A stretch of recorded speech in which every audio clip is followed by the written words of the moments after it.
Assalamualaikum warahmatullahi wabarakatuh. Halo teman-teman semuanya, sebelumnya mohon izin kepada Bapak Dr. Subhan Ajrin Sudirman MA untuk kami dari kelompok 1 dapat mempresentasikan materi kami mengenai persepsi.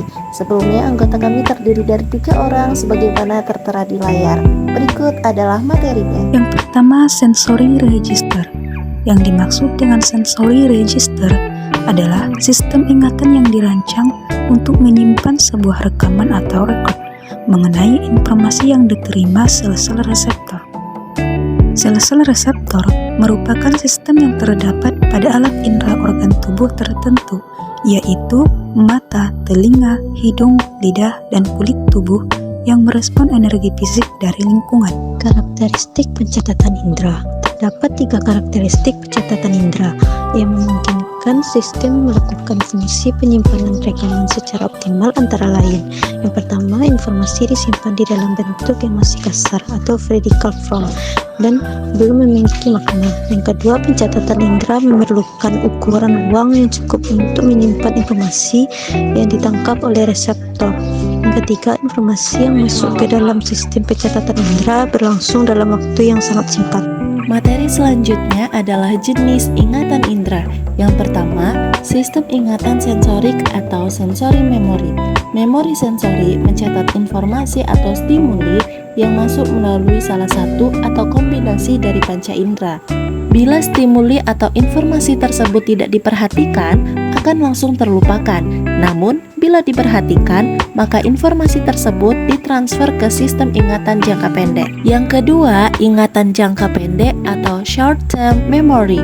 Jangka pendek menyimpan informasi atau stimuli selama sekitar 30 detik dan hanya sekitar 7 bongkahan informasi atau chunks dapat disimpan dan dipelihara di sistem memori jangka pendek dalam suatu saat. Dan yang terakhir adalah ingatan jangka panjang atau long term memory. Bagaimana otak menyimpan informasi dalam memori jangka panjang dapat dijelaskan melalui hasil studi neurokognitif Donald Hebb berikut ini. Informasi dalam memori jangka pendek akan diubah ke dalam memori jangka panjang apabila informasi tersebut telah tersimpan dalam memori jangka pendek cukup lama. Hal ini terjadi karena memori jangka pendek suatu sirkuit bergema. Reverberating circuit dari aktivitas neural akan terjadi di otak.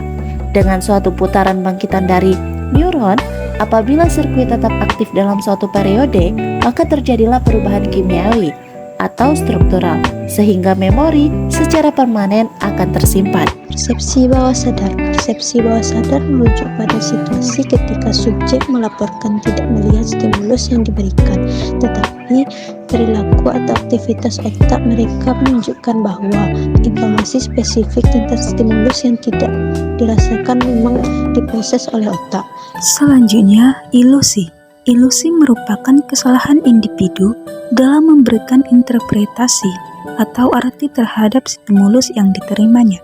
Contohnya, tonggak dikira sebagai orang yang sedang berdiri.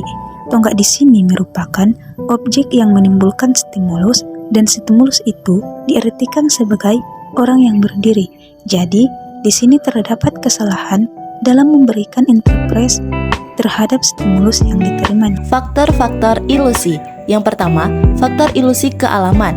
Ilusi terjadi karena faktor alam, misalnya ilusi eko atau gamma, dan ilusi kaca. Yang kedua, faktor stimulus. Stimulus mempunyai arti lebih dari satu dapat menimbulkan ilusi. Stimulus yang tidak dianalisis lebih lanjut yang memberikan impresi secara total. Yang ketiga, faktor individu. Ini disebabkan karena adanya kebiasaan, dapat juga karena adanya kesiapan psikologis atau mental set dari individu. Perceptual defense. Konsep perkembangan perseptual berakar dalam gagasan bahwa persepsi kita tidak selalu objektif, tetapi dipengaruhi oleh emosi, motivasi, dan pengalaman masa lalu kita.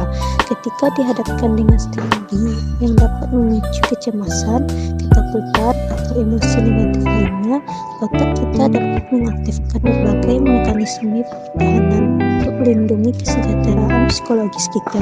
Selanjutnya, faktor-faktor yang mempengaruhi persepsi. Yang pertama, objek yang dipersepsi. Objek menimbulkan stimulus yang mengenai alat indera atau reseptor. Yang kedua, alat indera, syaraf, dan pusat susunan syaraf. Alat indera atau reseptor merupakan alat untuk menerima stimulus. Yang ketiga, perhatian. Untuk menyadari atau untuk mengadakan persepsi, diperlukan adanya perhatian, yaitu merupakan langkah pertama sebagai suatu persiapan dalam rangka mengadakan persepsi. Realitas objektif dan subjektif. Realitas objektif dan subjektif merupakan komponen pembentuk realitas atau kenyataan murni. Realitas objektif berkaitan dengan persepsi dan tindakan sebagai respon atas fenomena tampak mata. Sedangkan realitas subjektif berkaitan dengan fenomena tampak mata yang didorong oleh persepsi perilaku atas tindakannya. Dalam teori konstruksi sosial terdapat proses dialektika antara dunia subjektif elit agama dan dunia objektif pluralisme dan dialog antar umat beragama. Dari proses dialektika tersebut kemudian melahirkan berbagai varian konstruksi tentang pluralisme dan dialog antar umat beragama. Dalam pembahasan ini akan dijelaskan 3 proses konstruksi sosial menurut teori Becker, yaitu eksternalisasi, objektivasi, dan internalisasi. Baiklah teman-teman, itulah tadi materi dari kelompok 1 mengenai persepsi. Terima kasih atas perhatiannya, semoga bermanfaat. Wassalamualaikum warahmatullahi wabarakatuh.